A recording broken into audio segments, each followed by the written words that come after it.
Boa tarde a todos e todas. É um prazer estar mais uma vez aqui no nosso canal do Sindiconte Rio para conversar com vocês, sempre com uma novidade, um assunto diferente. E hoje a gente vai conversar com o Márcio Cordeiro sobre sindicato, sobre convenção coletiva. O Márcio é da comissão sindical, né? E estou recebendo aqui uns convidados aqui ilustres, o Agripino, Neuma, a Amanda, Evelyn, Bárbara, para a gente conversar sobre isso. Márcio, muito obrigado por ter aceitado esse desafio, porque esse é um assunto que comumente não se fala muito, né? E aí queria as suas. Você falasse um pouquinho quem é o Márcio e a gente começar esse bate-bola aí sobre sindicato. Agripino, você está convidado também para participar, tá, Agripino? Hoje eu sou ouvinte. Vim aprender com o Dr. Márcio, professor. Ouvinte nada, meu amigo Agripino. Sandra, muito obrigado pelo convite, obrigado a todos do sindicato, tá, pela oportunidade de estar aqui dividindo com vocês esse horário.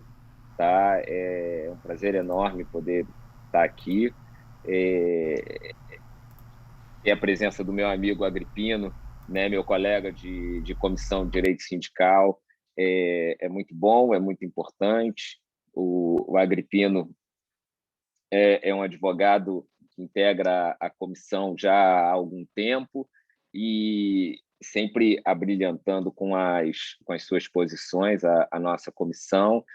A Comissão de Direito Sindical da OAB realiza, né, nesse período de pandemia ficou um pouco prejudicado, mas realizávamos, né, eventos semestrais, reuniões mensais, e o ano passado, com reuniões virtuais, os debates foram intensos, né, por conta das inúmeras alterações de contrato de trabalho que nós vivenciamos no período de pandemia, e eu vou te dizer que o advogado sindical, o advogado empresarial, no ano passado, né, trabalhou muito, muito, muito mesmo, né?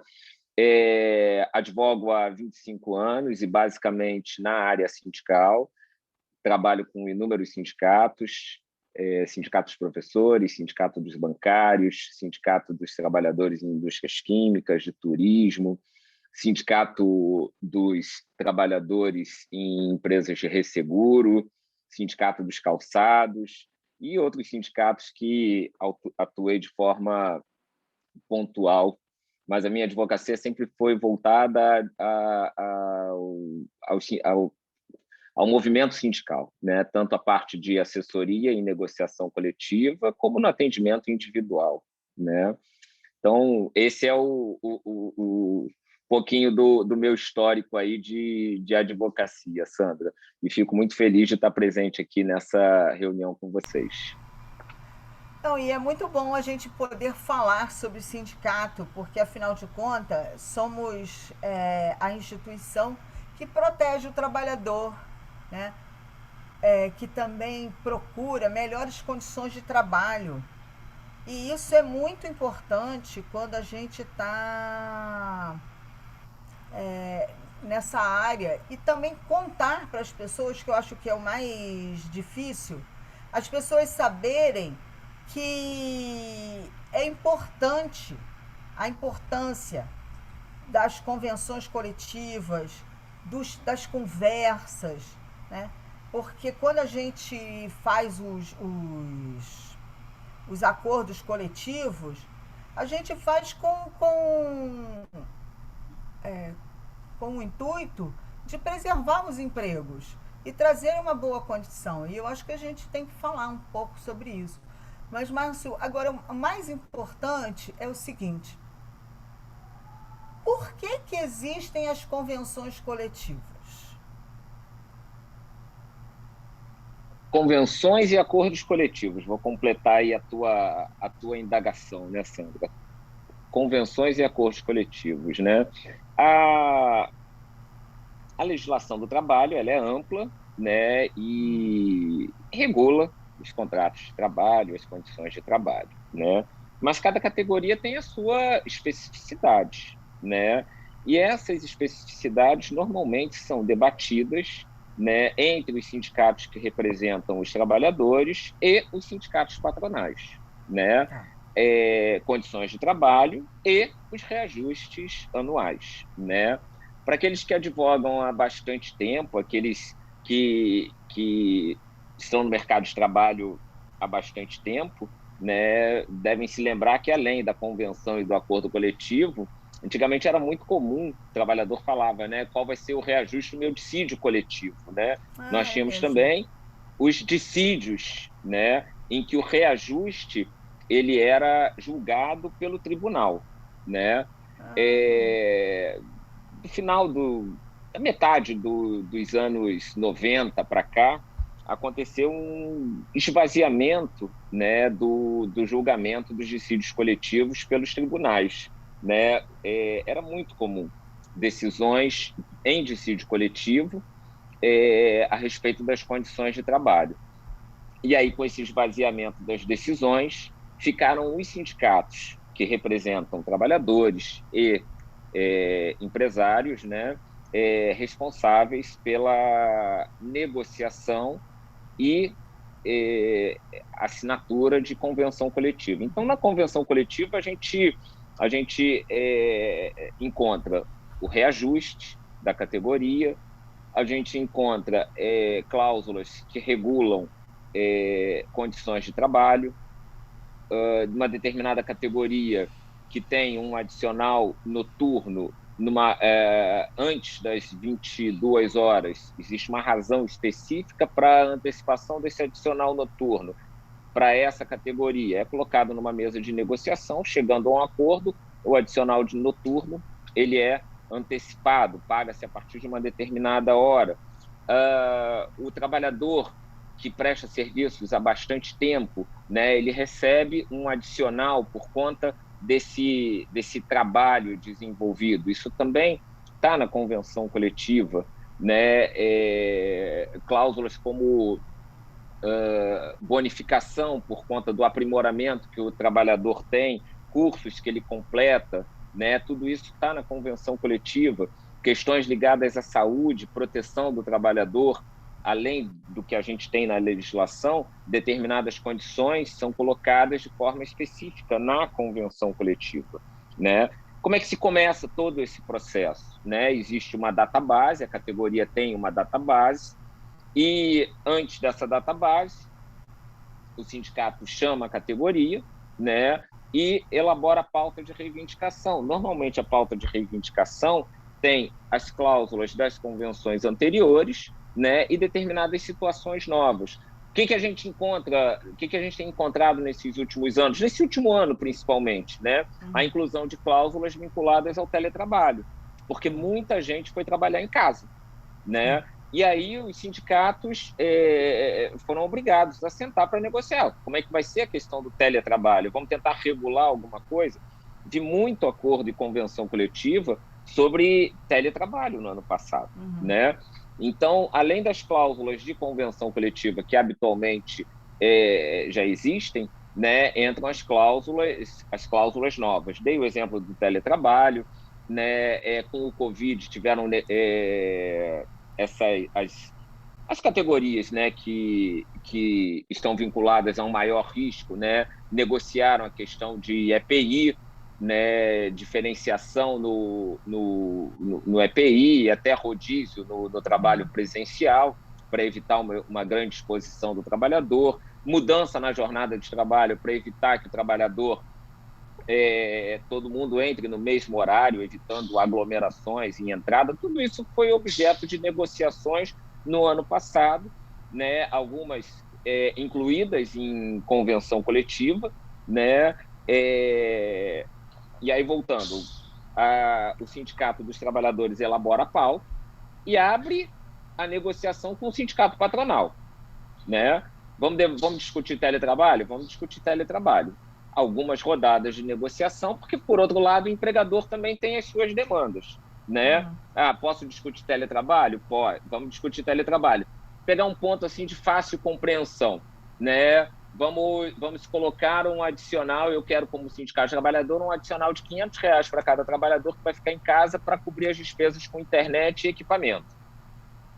Aí o empregador que não está tendo trabalhador presencial, né, e aí, consequentemente, tem uma redução nas suas despesas de luz, ar-condicionado, apresenta como contraproposta. Não, eu não pago os R$ 500, mas a máquina que eu tenho na minha empresa eu vou ceder para o trabalhador. Está colocado o debate ali na mesa de negociação, vamos levar para a Assembleia. Né? Aí vem os trabalhadores e falam o seguinte, não, o maquinário é velho, eu não vou querer, vou insistir nos R$ 500. Voltamos para a mesa de negociação. Ou os trabalhadores dizem, não, ok, vamos então receber as máquinas que a gente tem no local de trabalho. Chegamos a um acordo, além, claro, daquelas cláusulas anteriores que já existiam, que a gente vai chamar como pré-existentes, né? Chegamos a uma convenção coletiva, né? Que vai incluir também um reajuste. E aí eu vou trabalhar normalmente com o INPC acumulado dos últimos 12 meses, né? E com algum tipo de ganho real. Infelizmente, nesses últimos anos, a reposição integral da inflação, nesse último ano, tem sido difícil, né? Vários sindicatos não conseguiram a reposição inflacionária. Também é um ponto que é debatido na mesa de negociação, volta para a categoria, para fins de avaliação, né? Conseguimos a reposição, conseguimos o maquinário, as outras cláusulas estão ok. Então, tá bom. Faz-se assembleia. Nesse último ano, muitas categorias realizaram a assembleia de forma virtual, né? E aprova-se a convenção coletiva. Assina-se a convenção coletiva e, dali em diante, passa a ser exigível, executável aquilo que foi negociado entre as partes, né? Parece, assim, em 5 minutinhos que é um procedimento fácil, mas não é. Né? Assembleia para pauta de negociação, mesa de negociação, assembleias, algumas vezes são necessárias 1, 2, 3, 4, 5 assembleias, porque são vários pontos em debate, né? Até se chegar a um acordo, né? Para transformar toda aquela pauta reivindicatória e negociação numa convenção coletiva, né? E qual a diferença básica entre a convenção e o acordo coletivo? Sindicato dos Trabalhadores convocou vamos para a convenção. O sindicato convocou todos os trabalhadores, né, e apresentou a pauta para o sindicato patronal, que representa um número X de empresas. Essa é a convenção coletiva. Sindicato dos Trabalhadores e Sindicato das Empresas. Acordo coletivo. Sindicato dos Trabalhadores convoca os trabalhadores específicos de uma determinada empresa e celebra um acordo coletivo com essa empresa. Uma determinada empresa que tem uma condição de trabalho diferenciada em relação às outras empresas do mesmo setor. Ela pode negociar uma questão de jornada, ela pode negociar uma questão, um benefício específico, ela pode, vamos imaginar que uma determinada empresa do setor esteja localizada numa área de difícil acesso. Os trabalhadores colocam para o sindicato, olha, ou a empresa fornece transporte para a gente, ou vai ficar impossível cumprir a jornada. Vai o sindicato na empresa, vamos firmar um acordo coletivo específico sobre a questão do transporte, né? O trabalhador não consegue chegar, por quê? Porque não há transporte público até a empresa em tal horário, né? E a empresa senta com o sindicato, ok.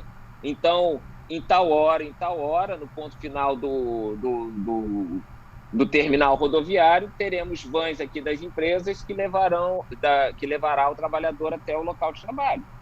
Né? É uma condição diferenciada em relação às outras empresas do setor? Sem dúvida. E aí essa questão fecha-se com um acordo coletivo. Por quê? Porque as outras empresas não têm esse tipo de problema, né? Que essa empresa, por exemplo, apresenta. Né? é comum também uma determinada empresa que não tem condição de cumprir uma determinada questão constante em convenção coletiva, convocar o sindicato para tentar rever uma determinada cláusula, né? Eu particularmente, é uma situação extremamente complexa, porque isso gera um desequilíbrio na mesa de negociação, principalmente do lado patronal, porque se uma empresa se beneficia com uma alteração de cláusula, isso gera um desequilíbrio em relação às outras empresas. Então, para o sindicato patronal administrar esse desequilíbrio é complicado. Eu advogo basicamente para sindicato de trabalhadores, então, para não gerar esse desequilíbrio, né, eu tenho eu coloco sempre, tento chamar sempre o sindicato patronal para conversar junto. Vocês imaginem, pegar também uma situação assim para deixar claro, né? Negocia um reajuste salarial de 5% para todos os trabalhadores. Chega uma empresa e fala o seguinte: olha só, eu não vou aplicar o reajuste de 5%, e em contrapartida eu vou dar um abono para o trabalhador, ou não vou aplicar o reajuste de 5% e vou dar uma estabilidade por um tempo para os trabalhadores. Todas as empresas do setor terão um custo de mais 5% na sua folha salarial por conta da convenção, exceto aquela empresa. Eu gerei um desequilíbrio no lado patronal.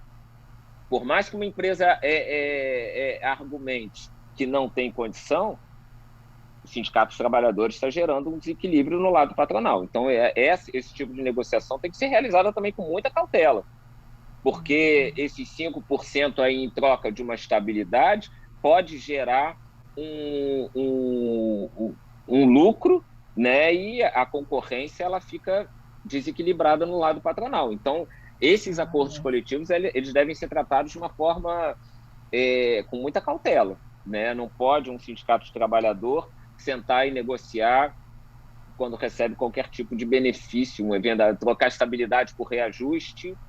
Ok, pode até ser interessante num determinado momento, mas como é que fica a questão dessa empresa em detrimento às demais? A longo prazo, esse desequilíbrio pode gerar desemprego nas outras empresas do setor, né?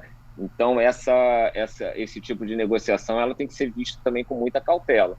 Eu, particularmente, só incentivo negociações em situações bem diferenciadas, né? Jamais para alterar cláusulas que foram colocadas em convenção coletiva, né? Até em respeito à mesa ampla de negociação formada entre sindicato de trabalhadores e sindicato patronal. Entendi. Então, os acordos são sempre pontuais, né? Você tem sempre a convenção coletiva, que é o todo, e aí alguns pontos é que você faz os acordos. Em algumas situações específicas, normalmente não contempladas por convenção coletiva, Sandra. O ideal seria isso, né? Mas o que acontece nesses últimos anos, né? O que a gente tem visto, principalmente pós-reforma trabalhista de novembro de 2017, né, é um esvaziamento dos sindicatos, não só de sindicato de trabalhador e sindicato patronal, né? Antes de 2017, né, existia não só um respeito às duas entidades, como a responsabilidade pelas condições de trabalho era dos dois sindicatos, né? O grande discurso do legislativo na época da reforma trabalhista era o negociado sobre o legislado, né? Vamos negociar e os sindicatos têm amplo poder para negociar. Mas o que a reforma trabalhista trouxe, né? É negociado sobre o legislado, mas o empregador pode negociar individualmente com o trabalhador. Isso é uma grande contradição que a gente tem, né? Vamos lá, banco de horas. Banco de horas você tem autorização para negociar individualmente com o trabalhador, né? Mas o correto seria o quê? Entre sindicatos, até porque banco de horas é uma questão extremamente complexa, porque você está abrindo mão do pagamento da tua hora por uma eventual compensação futura, em que o trabalhador não tem um pingo de resistência numa negociação com o seu empregador direto, né? Então, se o empregador chegar, você folga amanhã, ele vai folgar amanhã. você trabalha mais X horas hoje, você folga daqui a 3 dias, ele vai fazer isso. Né? Enquanto que uma negociação entre sindicatos trabalhadores e sindicato patronal, né, as regras menos prejudiciais para o trabalhador seriam de melhor forma colocada. Né? Então, o acordo coletivo ele vai sindicato e empresa. Né? E muitas empresas estão procurando hoje os sindicatos para tentar negociar individualmente, né? E quando não conseguem essa negociação individual com o sindicato, vai direto no trabalhador. É claro que é um risco muito grande para as empresas quando realizam essas negociações diretas com o trabalhador, porque a reforma trabalhista ela é recente, ela é de 2017, né? E a gente ainda tem o artigo 468 lá dizendo que a alteração unilateral prejudicial ela é ilegal, né? Então, as empresas que se arriscam em negociações individuais, né, correm o risco de ter essa alteração declarada nula, né, e pagar valores, né, por conta dessa alteração. Né? O ideal seria a negociação com o sindicato. Hoje tem muita, já que você né, preside a comissão sindical e tem muita, transita bem nessa seara, hoje, depois da reforma trabalhista, houve ou continua ocorrendo muitas ações assim de negociação direta? Eu posso te dizer, pelos sindicatos que eu advogo, que somos procurados de forma regular por empresas, né, visando negociação para alterar condições previstas em convenção coletiva. Né? Tem vindo muitas empresas, né, para tentar alterar condições. Vivemos um período atípico, né, por conta da pandemia, muitas condições de trabalho foram alteradas, né? E tiveram sindicatos patronais que também não quiseram sentar com sindicatos para negociar. Pega o exemplo da MP 936, que virou a Lei 14.020, que tratou sobre a redução e suspensão do contrato de trabalho, né? O ideal seriam os dois sindicatos, né, trabalharem em cima da MP 936, né, e traçarem, né, regras para aplicação da suspensão, né, ou da redução de jornada de trabalho. Né? Eu lembro, inclusive, o voto que o ministro Lewandowski proferiu em liminar, né, falando sobre a importância da negociação entre os dois sindicatos, né, para evitar prejuízos maiores para os trabalhadores e para as empresas. Mas acabou a liminar caindo, né, e prevalecendo a possibilidade de negociação direta entre o empregador e o empregado. Mas mesmo caindo, né, posso falar pelos sindicatos que eu advogo, né, muitas empresas, por ausência de participação do sindicato patronal na mesa de negociação, muitas empresas procuraram o sindicato para tentar regular a aplicação da MP 936, né? E posso te dizer que eu elaborei muitos termos de acordo coletivo, registrando suspensão, registrando o pagamento daquela indenização que complementava o salário, né? Tivemos muita negociação no ano passado entre empresa e sindicato, né? Então, você perguntou, tem tido esse tipo de negociação? É um período atípico, né, Sandra? Então, como a gente ainda vive esse período atípico, né, e o desequilíbrio econômico ainda é muito grande, a incerteza dos trabalhadores se eles retornarão à atividade presencial, como vai ser esse retorno, né? Isso tem obrigado a negociações diretas entre empresas e sindicatos, né? Principalmente por essas condições específicas de trabalho, né? O que eu mais tenho visto, repito, é o teletrabalho, né? Agora, parte dos trabalhadores retornarão. Vamos sentar para negociar? Vamos sentar para negociar, né? E aí acaba sendo uma questão pontual de uma empresa, né? Uma negociação ampla entre dois sindicatos pode ditar regras gerais do teletrabalho, mas o retorno, por exemplo, é pontual de uma empresa. Chama o sindicato para negociar esse retorno. Então, as empresas estão procurando muito sindicato por conta desse período atípico que a gente vive, né? Tenho visto muito algumas empresas, né, já fazendo uma opção para a partir do ano que vem não voltar, fazer um modelo híbrido, né? E a gente tem visto isso, por um lado, me fez refletir que as convenções coletivas, de maneira geral, elas não estavam com essa previsão desse modelo híbrido. Porque se vai ser um modelo híbrido, você tem que ter segurança para ambas as partes, não? É um novo desafio que a gente vai ter, né? Isso me lembra uma consulta de um sindicato na condição de empregador de inúmeros funcionários no meio da pandemia, todo mundo em teletrabalho. Ok, todo mundo em suas residências, secretária, né, funcionários, todo mundo em suas residências trabalhando, né?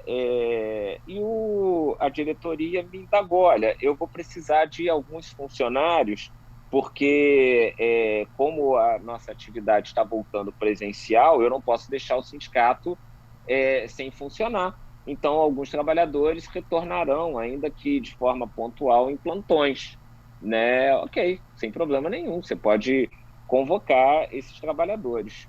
E aí, alguns desses trabalhadores estavam prestando serviços em outros estados. Eles foram para casa de parente em outro estado, no meio da pandemia.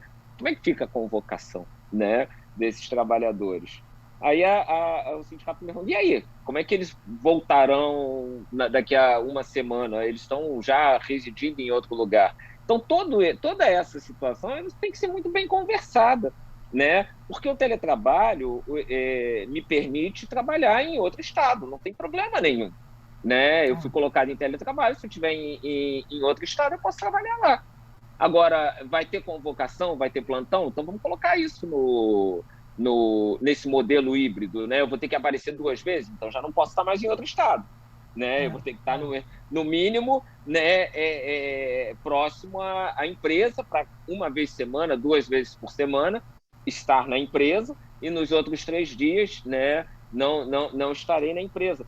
Mas isso vai ter que ser, com certeza, objeto de negociação, né? Outro ponto aí, como é que fica o controle de frequência do empregado que está em casa, né? Já vi propostas de acordo coletivo sem nenhum tipo de controle e já vi propostas de acordo coletivo com o controle de ponto registrado quando a pessoa acessa, entra no sistema da empresa, né? E encerra o trabalho no final do dia, né? Embora a lógica do teletrabalho não seja assim o controle de frequência como habitualmente nós temos no trabalho presencial, eu vou te dizer que a minha opinião para os trabalhadores, o ideal é que bata o ponto no começo da jornada e 8 horas depois, né, aquele que está na jornada de 8 horas, bata o seu ponto e encerre a sua jornada, porque o teletrabalho transformou a vida dos trabalhadores num período contínuo do momento em que acorda até o momento em que vai dormir, porque a pessoa recebe mensagem, recebe e-mail, e ainda que ele não tenha que trabalhar naquele momento, ele não desconectou, né? Ele não tem o direito de paralisar, porque ele já fica com aquela mensagem, vou responder amanhã, mas ele está 10 horas da noite, recebeu um e-mail, uma mensagem, ele já está pensando naquela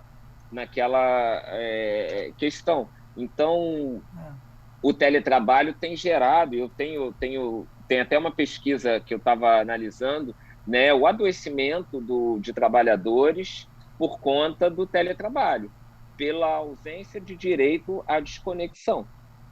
Ele fica direto. Aí você pergunta, mas ele trabalhou direto de 7 da manhã até 23 horas? Não, ele não trabalhou direto.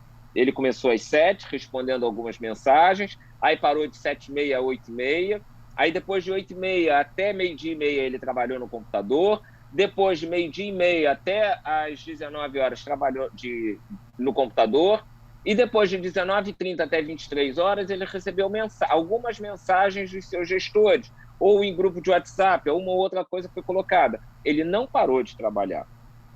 Embora não tenha sido um trabalho contínuo, ele não parou de trabalhar. Agora, qual era a lógica da jornada de trabalho antes do teletrabalho e antes da pandemia? Você começava a sua jornada às 8 horas da manhã, acabava a sua jornada às 17 horas, depois das 17 horas, a sua vida pessoal, né? Você vai para sua casa, você vai para um lazer, você vai realizar outras atividades que não estão vinculadas ao seu trabalho. É a desconexão, é o momento de você descansar, né? A lógica da jornada de 6 horas, de 8 horas, é para você ter o direito, durante o seu dia, de descansar. E o teletrabalho, né, por mais que não seja um trabalho contínuo de 7 até as 23 horas, não te permite descansar, porque mensagens e e-mails chegam a qualquer hora, a qualquer momento, né? Então, o teletrabalho é o grande desafio que tanto os trabalhadores como as empresas, né, enfrentarão nos próximos anos, né? Não só pela questão da jornada, porque já tem ação trabalhista discutindo essa jornada cumprida no período de teletrabalho, né? Como eu já estou vendo adoecimento, emissão de CAT por questões psiquiátricas, porque a pessoa simplesmente não consegue desconectar, e isso está gerando, né, processo de depressão e outras questões.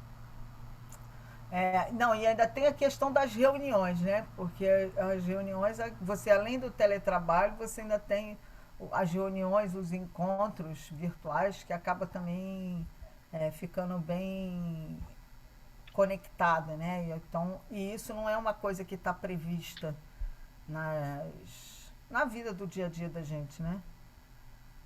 Não sei se tem Não está alguma previsto. convenção, não sei se tem algum acordo coletivo que foi colocado já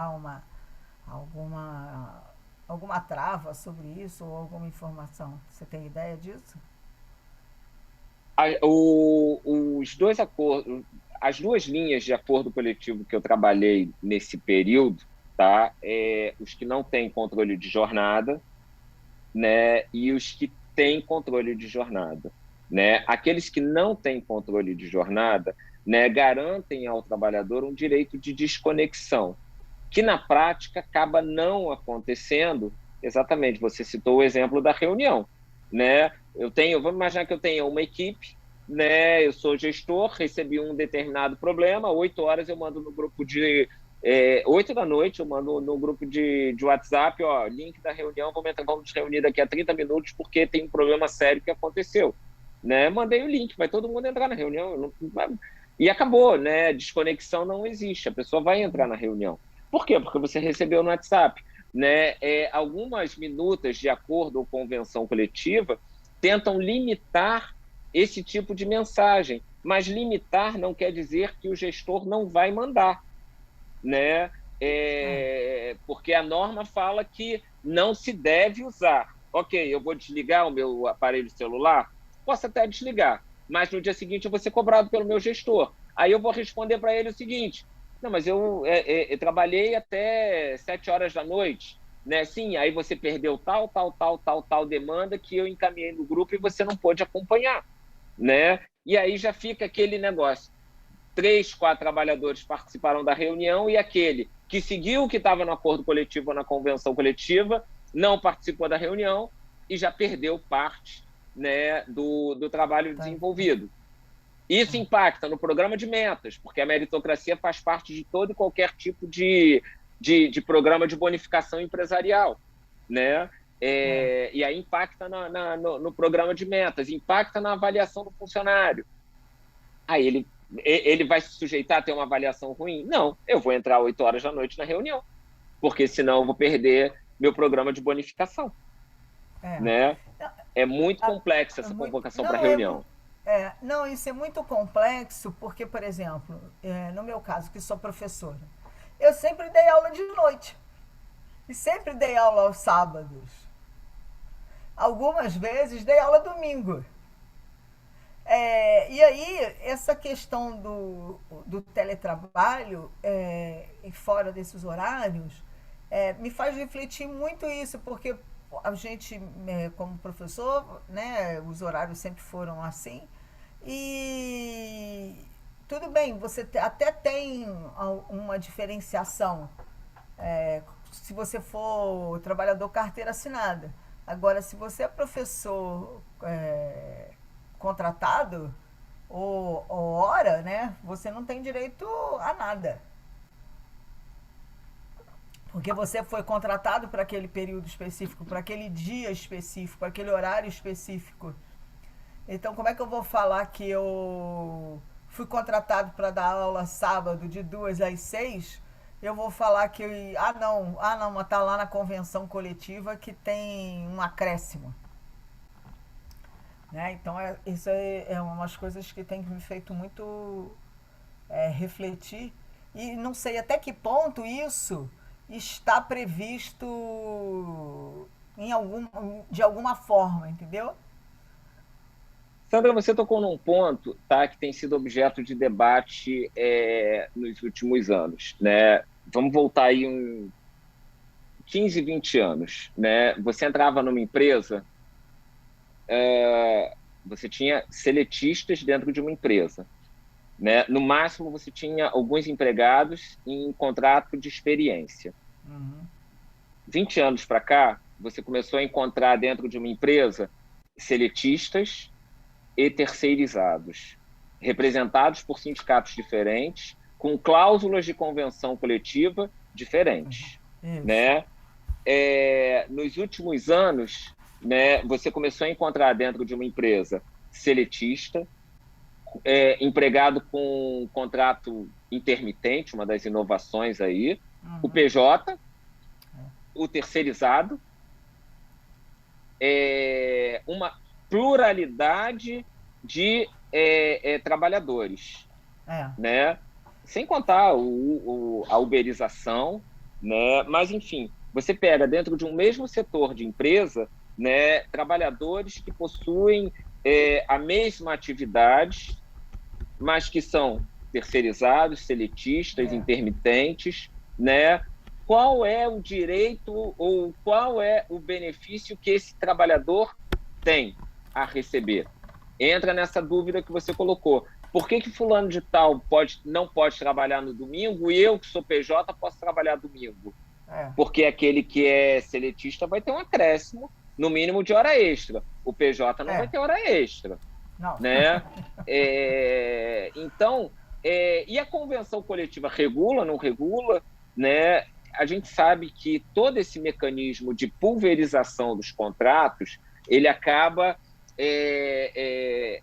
com o que é fundamental para os trabalhadores, que é a solidariedade no ambiente de trabalho.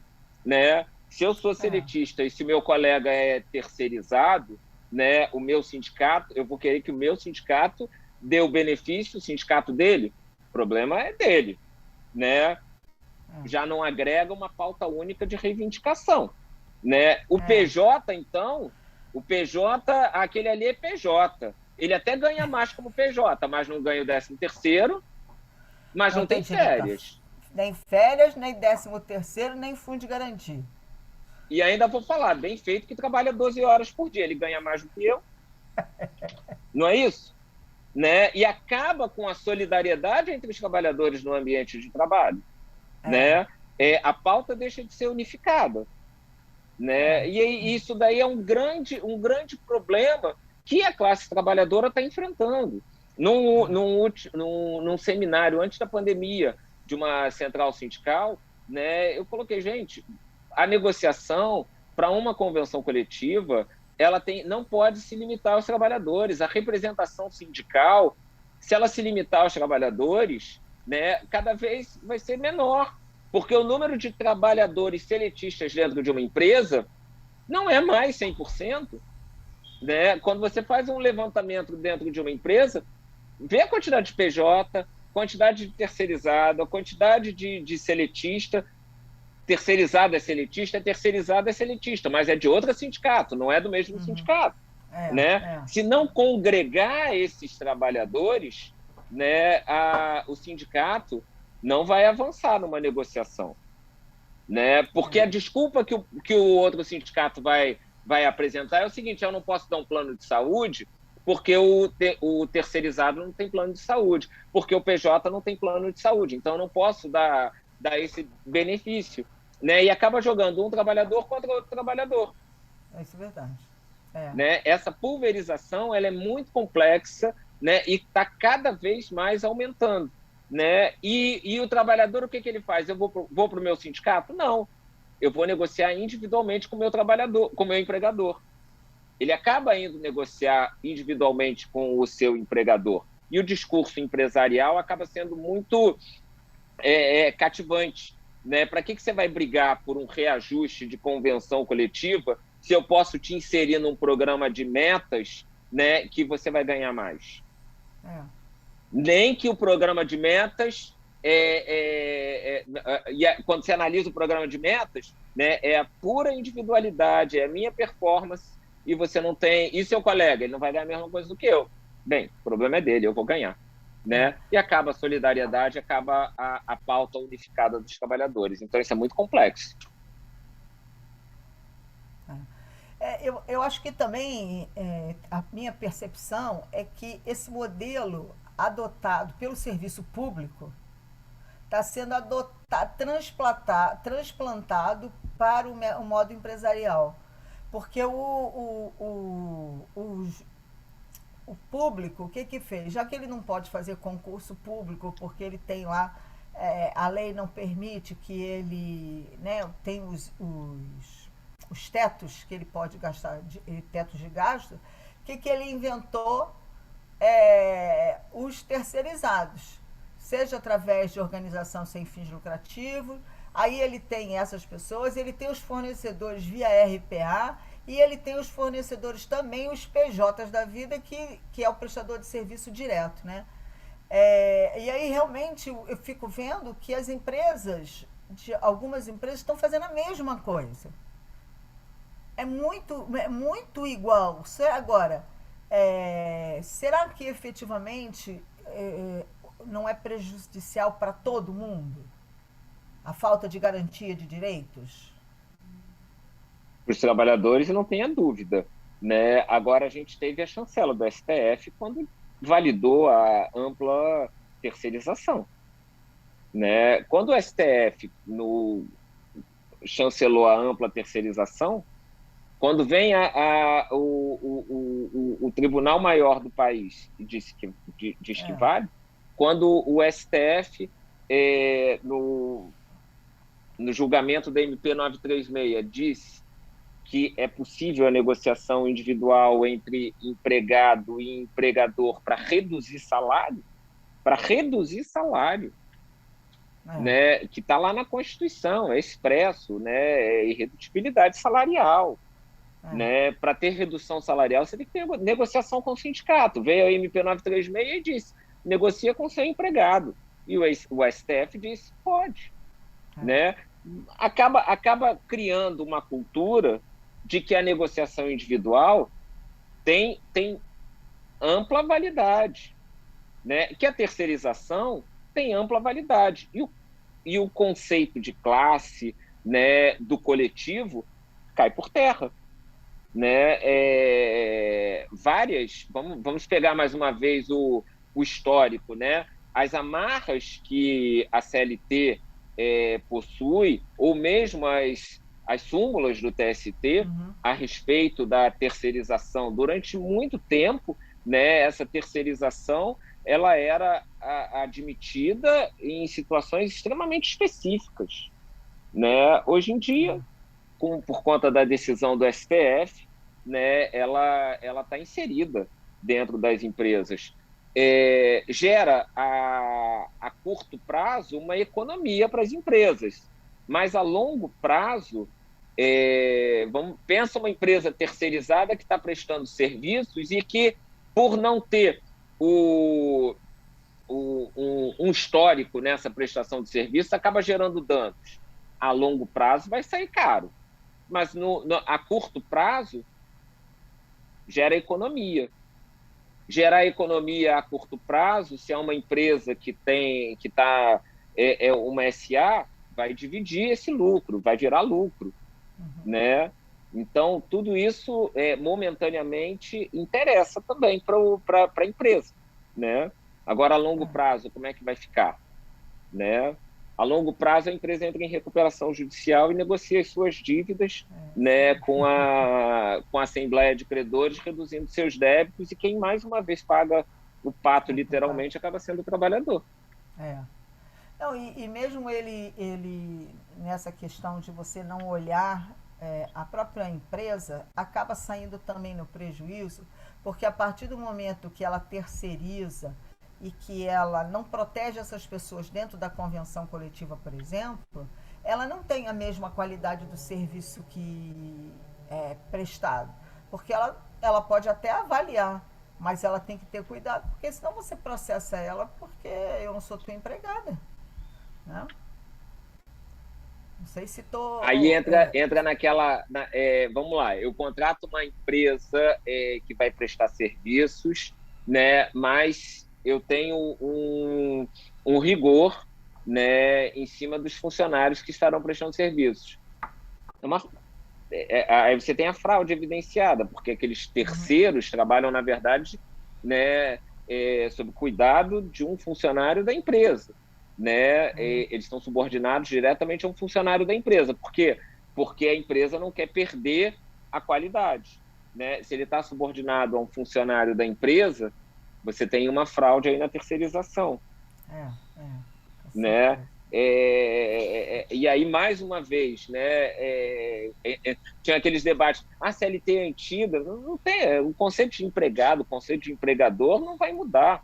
Né? O que se tenta construir aí são mecanismos para fugir desses conceitos, né, e tentar, a curto prazo, reduzir as despesas empresariais, né, colocando como o trabalhador como vilão nessa história, né? Eu tenho muita essa questão da pejotização. Eu não sou contra, mas eu acho que tinha que ter uma regra melhor, mais clara, né? Dessas contratações assim, quando você tem uma recorrência, vamos dizer assim. Mas eu não vejo isso em lugar nenhum. Olha, Sandra, quando eu particularmente, pode parecer uma posição assim um pouco radical, né? Eu não gosto das exceções, porque as exceções elas vão virando rotina, né? E acabam deturpando a regra originária, né? O conceito de empregado está na CLT, o conceito de empregador está na CLT. Se você pegar boa parte dos PJs, eles são de fato empregados, né? O Uber, inúmeras decisões agora já reconhecendo o vínculo por conta da subordinação, né? Da comprovação da subordinação. E de 2, 3 anos estava tendo uma defesa muito grande do modelo Uber por parte de um segmento da nossa economia. Né? Vai reduzir despesa, a pessoa trabalha a hora que quer, né? Trabalha a hora que quer, sim, trabalha a hora do início, do momento em que acorda até o final da noite, senão ele não consegue arrecadar o suficiente. Né? E, no fundo, o que eu vejo, tudo isso são mecanismos construídos para fraudar uma relação de trabalho, né? Que, a curto prazo, gera lucro para as empresas. Eu não consigo enxergar de outra forma hoje em dia. Agora, Márcio, só para a gente fechar, para a gente voltar à questão, só para a gente fazer uma linha de pensamento. Então, assim, eu tenho uma negociação, que surge uma convenção coletiva. Se eu preciso fazer alterações pontuais, eu faço um acordo coletivo em algum ponto específico, mas depois o que eu faço com isso? Tem vigência, né? Próximo ano a gente negocia novamente. Né? A lógica da convenção coletiva ela se inicia com a pauta reivindicatória, antes da database, né? Que repete normalmente convenções anteriores. É muito raro hoje você ver uma convenção construída do zero, né? é muito difícil você não ter cláusulas pré-existentes, mesmo quando você tem modificação de representação, né, os trabalhadores buscam, né, o que já foi construído nos últimos anos, né, entre os sindicatos, né? Então, a pauta reivindicatória ela é construída pelo conjunto de trabalhadores e pelo sindicato, encaminhada para o sindicato patronal, que analisa e apresenta a contraproposta. Essa contraproposta ela tem que ser submetida à Assembleia dos Trabalhadores, né? Pode ter divergência de um ou outro ponto, leva-se novamente para a mesa de negociação, aparadas arestas, né? Levamos novamente a uma Assembleia e aprova-se a convenção coletiva. Assinou a convenção coletiva, passa a ser executável, né? As empresas devem cumprir, assim como os trabalhadores devem atentar para o que está colocado nas cláusulas, né? Situações específicas resolve-se por acordo coletivo, né? Uma situação extremamente específica de uma empresa com o sindicato, com o conjunto de trabalhadores, né?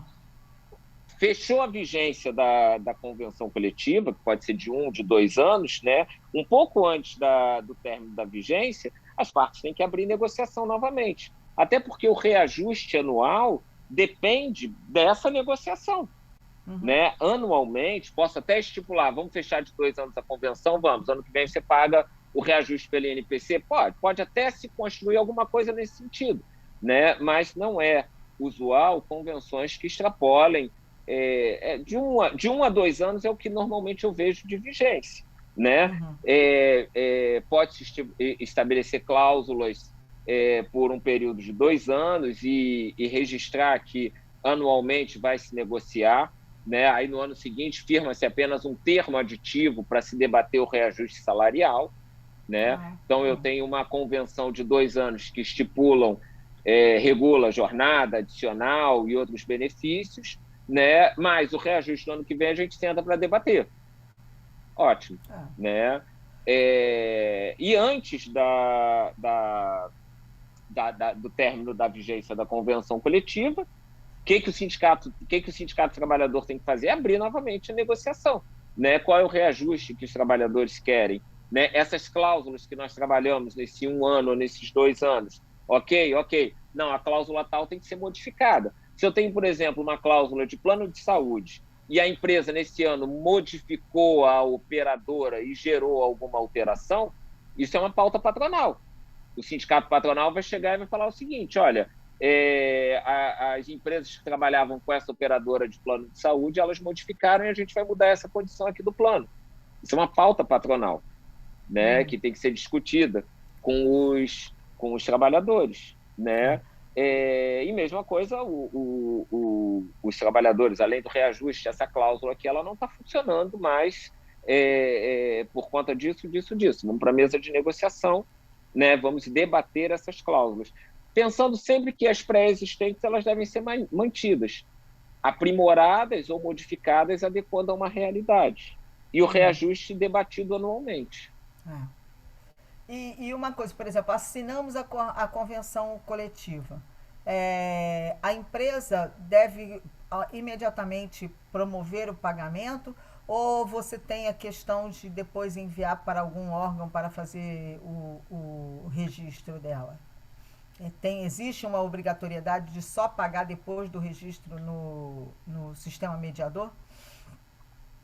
E, Sandra, essa questão ela é polêmica, tá? Mas é polêmica porque eu escuto muito, né, que só vai cumprir a convenção coletiva depois do registro no mediador, né?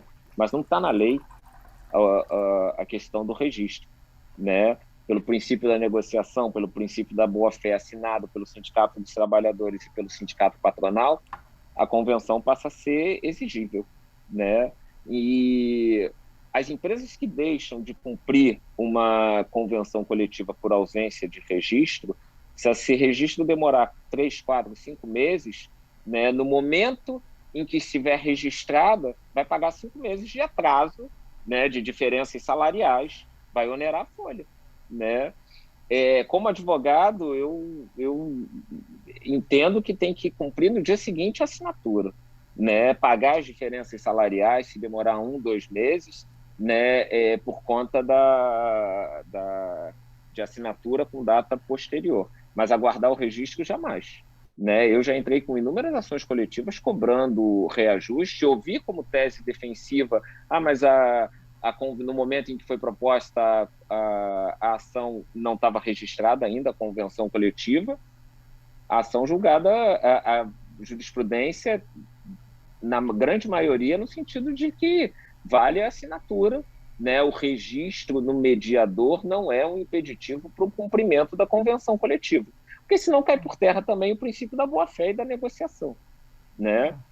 E vamos além, não é o registro que vai dizer se a cláusula é válida ou se ela não é válida, né? Não compete ao sistema mediador decidir sobre cláusula. O mediador vai, no máximo, ser analisado pelo Ministério Público do Trabalho, que poderá entrar com uma ação anulatória para derrubar uma determinada cláusula da convenção coletiva.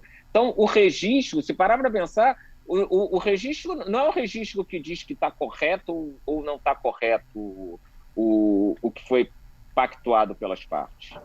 Né? Entendi. Não é o registro. O registro não vai dizer essa cláusula tem validade ou não tem validade. A partir do momento em que foi assinada a convenção, ela tem validade. O Ministério Público pode entrar com ação anulatória. Aí é outra história. Né? Vai se aguardar o Ministério Público entrar com ação anulatória? Não. O Ministério Público também não é um órgão consultivo que vai dizer se essa cláusula tem valor ou não tem valor. Então, firmada a convenção coletiva, ela tem que ser cumprida. O reajuste tem que ser aplicado nos salários, as diferenças salariais devem ser pagas na folha seguinte, né? Aguardar o registro mediador não é recomendável, principalmente para as empresas, porque isso vai onerar as empresas. Faço apenas um parênteses: empresa vinculada à administração pública, essa pode, pelos princípios, né, da administração pública, assim, ter um pouquinho mais de cautela, né, embora não seja assim, o registro essencial, né, eu até entendo uma empresa ligada à administração pública ter um pouquinho mais de cautela no cumprimento da convenção coletiva. Né? Cautela, mas a cautela não quer dizer que só vou pagar depois do mediador. Uhum. Eu achava que o mediador ele tinha poder de, por exemplo, de trocar uma cláusula, por exemplo. Falar, não, essa cláusula aqui não está bem escrita, por exemplo, ou mandar voltar. E não é isso pelo que você está falando. O mediador não vai analisar a redação da cláusula, ele vai mandar para o Ministério Público se os fiscais, né, se os funcionários do Ministério entender que existe alguma irregularidade, né, ele vai mandar para o Ministério Público para uma avaliação para a propositura de ação anulatória. Entendi. Tá, é nesse sentido. Mas ele não vai derrubar uma cláusula de convenção coletiva. Tá, ele não tem esse poder. Entendi. Gente, eu amei esse bate-papo, várias coisas aqui que... essa coisa da uberização e da pejotização, isso me mata. Mas aí queria abrir aí para o pessoal, dúvidas, perguntas. Jailton, super obrigada por estar aqui com a gente. Agripino, a presidente Diva. Oi, presidente Diva. Oi, tudo bem? Tudo bom? Obrigado a você. Tudo bem. Oi, Márcio, tudo bem? Olá. Bom ouvir você. Obrigado pela presença. Isso. Obrigado pela oportunidade de estar aqui. Isso, bom ouvir sempre as novidades aí que vocês trazem, os esclarecimentos.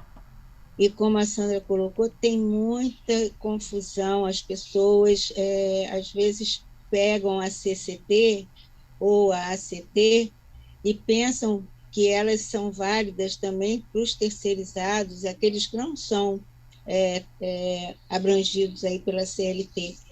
E isso gera muita confusão. Nós somos um sindicato de profissionais liberais e há vários, como outros profissionais, como outras, né, categorias, como a sua também, os advogados também devem ter aí as mesmas questões, onde quem é terceirizado, quem é PJ, enfim, essa imensidão de formas empresariais que existem e querem trazer tudo para dentro de uma convenção coletiva, gerando a maior confusão, como você colocou, na mesma empresa, N situações, e às vezes causa uma palavra muito pesada, mas assim, alguns conflitos, né, acabam surgindo nessa relação entre as pessoas. E até no entendimento do que compete ou não ao sindicato defender, no nosso caso, de profissional liberal, aqueles que não são abrangidos dentro do contrato de trabalho de CLT. A Sandra exemplificou bem, é um professor que faz um contrato terceirizado de trabalhar no sábado, no domingo, quer dizer, no dia que há uma disponibilidade e interesse entre as partes, e de repente querer cobrar como se CLT fosse abrangida aí pelas normas trabalhistas. Isso é muito confuso. Penso que quando veio o Simples Nacional, não só na parte tributária, não, mas assim, que ia facilitar e que eu pensei, né? E que algumas outras relações de empregado-empregador, empresa, empresários e seus contratados fosse minimizar, mas ficou muito numa área muito restrita e não acabou ainda criando uma outra série de situações. Aí chegou o MEI, e o MEI com outras é uma pessoa física, mas que é uma pessoa jurídica, e às vezes até você conseguir explicar isso para as pessoas também gera aí no inconsciente de um número de pessoas algumas dúvidas do que posso e que não posso, onde eu corro, para onde que eu vou, na hora em que eles estão sendo entre aspas, se sentindo desamparados e buscando aí alguma legislação, alguma possibilidade de acolhimento.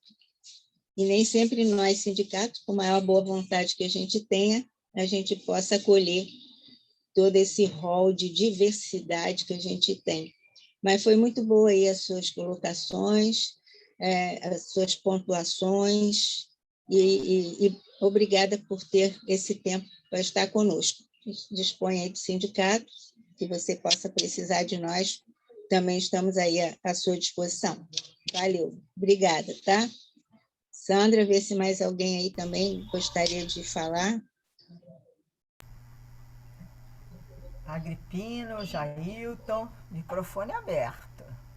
Antes da gente encerrar aqui desse bate-papo, que foi ótimo. Eu só queria aproveitar uma fala do Márcio, gostei muito, né, quando ele fala dessas tipologias, né, de trabalhadores, e principalmente como, com o tempo, a gente sempre quer reinventar tecnologias para desagregar as coisas, né? Eu achei muito interessante. Aí eu queria fazer uma provocação aí para o Márcio, sobre uma palavra que nos últimos anos vem tendo muita força, né, se vende como algo maravilhoso, que é sobre a questão do empreendedor, né? O empreendedorismo. Então, todo mundo quer ser empreendedor, mas esquece que, através dessa palavra bonita, tem muitas coisas que não são faladas. E como você trabalhou com essas categorias, eu achei muito interessante. Aí fica aí essa deixa, só para essa provocação final.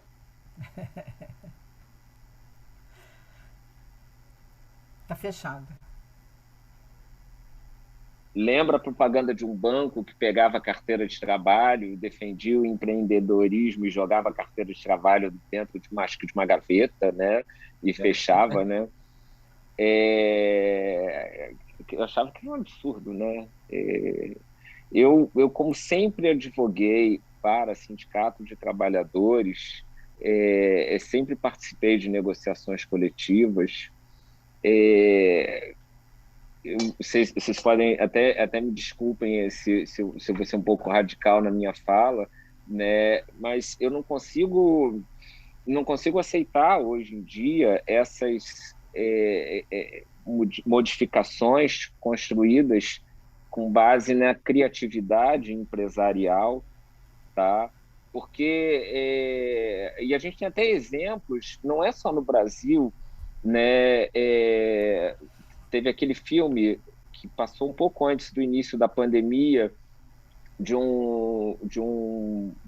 eu vou resgatar o nome do filme aqui. Ele começou a trabalhar com entrega de produto, como se fosse um correio, né? O filme é em inglês. Ele não tinha horário, né? A família vendeu o carro para comprar uma van e ele começou a trabalhar com a van. Chegava no galpão, recebia os produtos que deveriam ser entregues, né? O dia todo cumprindo a jornada, o final de semana cumprindo a jornada. Ele se acidentou, não tinha uma previdência, uma espécie de uberização, né? Trabalhador sem nenhum tipo de direito, né? O empreendedor, trabalhador sem nenhum tipo de direito, né? Eu tive até uma vez, estava conversando com meus filhos novos, né? Antes da pandemia, a gente estava conversando sobre jornada 12x36 e eu comentei com meu filho, trabalha um dia, não trabalha no outro, né? E meu filho falou, isso deve ser legal. Eu trabalho na segunda, não trabalho na terça. Eu trabalho na quarta, não trabalho na quinta. Trabalho na sexta, não trabalho no sábado, trabalho no domingo. Aí ele, no domingo? Eu falei, sim, trabalho no domingo. Eu não vou posso até ter um domingo de folga, mas eu vou começar a trabalhar domingo. E o melhor, eu trabalho segunda, sua mãe terça. Eu trabalho quarta, sua mãe quinta. Eu trabalho sexta, sua mãe sábado. Que dia que vocês vão se encontrar? Desagregou a família. Desagregou a família. Acabou. Né? Assim como o teletrabalho, Sandra, quando eu falei mais cedo, em que o trabalhador fica ligado até 11 horas da noite na mensagem, desagregou a família. Porque não tem mais a possibilidade de parar 2 horas com um filho para assistir um filme, porque o trabalhador está com seu celular na mão, vendo as mensagens, né, que estão chegando. Né? Desagregou a vida pessoal.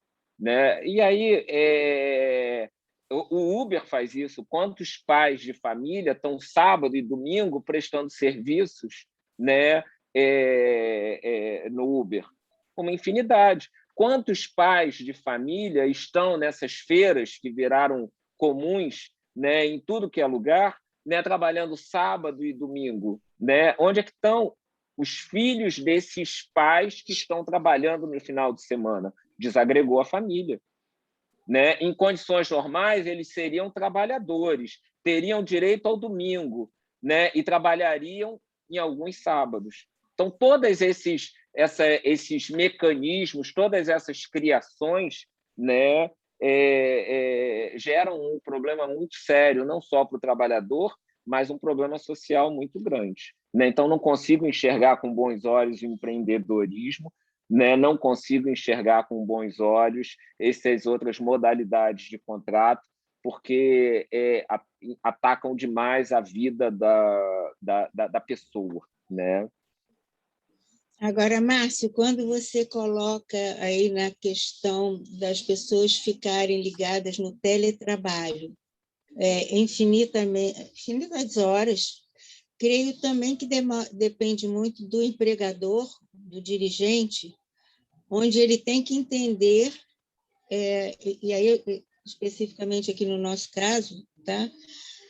Nós determinamos que horário de trabalho para cumprir as 8 horas é de tantas às tantas, no máximo permitindo 2 horas de trabalho, mas pedindo que a diretoria, as pessoas que são os donos, vamos dizer, fazendo um paralelo com a empresa, que obedeçam esse horário, porque senão é o que você falou. A ansiedade de resolver e de responder um e-mail, a ansiedade de adiantar para o dia seguinte, faz com que as pessoas percam os horários e vá para 11 horas, meia-noite, e o que não é possível, porque aí sim prejudica não só o convívio familiar, mas principalmente a saúde.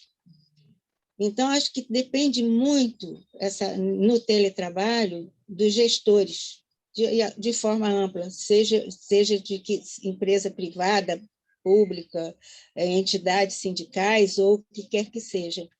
Então, se a diretoria, os diretores, os proprietários, os donos não tiverem também uma visão da responsabilidade deles enquanto empregadores, porque aí pode até ser um sindicato, como no nosso caso, de empregados, mas nós temos os nossos empregados, então nós também somos empregadores. Então, nós temos um outro tipo de acordo coletivo de trabalho, que é o deles. Então, a gente tem que observar isso também. E não extrapolar, passando e-mails fora, a gente tem que se policiar até. E agora a gente descobri que eu evito, Diva, procuro cumprir o horário de trabalho, tá? Muitas vezes anoto no meu papelzinho o que eu tenho que falar para eles no dia seguinte, mas descobri que eu posso mandar e-mail, tanto pelo Gmail quanto pelo Hotmail, no dia seguinte. Aí eu vou lá no enviar, clico lá num cantinho e digo que é o dia seguinte, a partir de 10 horas da manhã. Aí o e-mail vai. Eu desocupo a minha mente, eu deixo a minha mente livre daquela responsabilidade de fazer um pedido ou transmitir qualquer informação, mas não prejudico o horário de descanso deles. Então, eu olho muito esse aspecto. Os gestores, os diretores, a gestão de fazer cumprir esse horário. Que aí eu não posso, eu não tenho assim, poder para falar, embora eu peça aí o grupo funcional para não atender. Mas imagina, um diretor passa um e-mail de madrugada, se ele está vendo televisão e ele escuta o pipipi lá do Zap Zap, ou lá o que for, ele vai ficar tendente a parar de olhar o filme e atender lá o que quer que seja. Então, acho que é uma mão dupla, essa responsabilidade de quem é o gestor também, de observar esse horário de trabalho dos empregados. Só queria fazer essa colocação, porque eu acho ela importante. Não sei o seu olhar, não sei o que você não recomendaria. Tem dúvida, eu concordo com você, não, concordo com você, né? Quando você tem um gestor consciente, você não tem esse tipo de problema. Sento muitas vezes em mesa de negociação, vamos trazer para um outro problema, o assédio moral. Tá? Assédio moral não é política de RH, né? Só que o gestor é um ser humano, assediador. Né? Você pode ter 10 gestores numa empresa, 10 gerentes numa empresa. Um deles é um assediador. Né? É um problema daquela pessoa, não é um problema da empresa. É claro que é um problema trabalhista, e a empresa vai pagar pelo ato daquele gerente. Né? Mas é a consciência do gerente, do gestor. Né? E a falta de consciência daquele gestor, a falta de habilidade daquele gestor que cobra uma atividade 10 horas da noite ou que assedia o seu funcionário, né? Isso não é uma política da empresa, né? Isso é um descontrole daquele funcionário. Então, essa falta de consciência daquele que comanda gera problemas, né? Isso aí eu concordo com você, né? Um gestor que tem a responsabilidade do grupo não vai ficar cobrando ou estimulando esse tipo de mensagens, porque num primeiro momento ele pode gerar uma produtividade elevada, mas ele vai adoecer seus funcionários, os funcionários vão ficar revoltados com ele, né? É inevitável. Hoje eu atendi, amanhã eu vou atender também, depois de amanhã eu vou atender também. Caramba, qual é o sentimento do funcionário em relação àquele gestor? Pior possível. Né? Então, isso realmente é uma questão, é um problema do gestor. Né? Eu concordo com você. Certo, obrigada. Valeu. A grande questão o cuidado, né, do gestor com o seu empregado, né, que está ali. e é muito difícil, as relações humanas estão muito, muito complicadas, né? Então, as coisas... Tenho certeza que acho que as coisas estão começando as pessoas a terem mais filtros, né? Que agora a gente tem que falar, tem filtro, tem que usar filtro, para que as pessoas possam ter um cuidado com a outra, né? Márcio, queria te agradecer muito por esse bate-papo, foi muito bom. Queria agradecer que todo mundo que esteve aqui com a gente, quem vai também nos assistir depois, convidar para seguir-nos nas redes sociais. Esse bate-papo vai estar lá no nosso canal no YouTube, a partir de amanhã. E o Márcio lá na comissão sindical da OAB, que o pessoal tem feito algumas lives, algumas informações, né? Então vale da gente seguir também, né, Márcio? Para a gente ir tirando as dúvidas sempre, porque essa é uma temática que sempre haverá dúvidas. Muito obrigado a todos e todas. Boa noite, obrigada. Valeu aí a todos. Obrigada, Márcio, obrigada, Sandra, e a quem está nos assistindo. Eu que agradeço, tá? A oportunidade de estar aqui. Muito obrigado. Uma boa noite a todas e todos. Né? Obrigado ao Agripino, né? Meu companheiro de comissão. A comissão está à disposição de vocês, assim como de outras entidades sindicais. Muito obrigado. A gente está sempre à disposição. Muito bom participar com vocês. Boa noite a todas e todos. Boa noite. Boa noite. Valeu.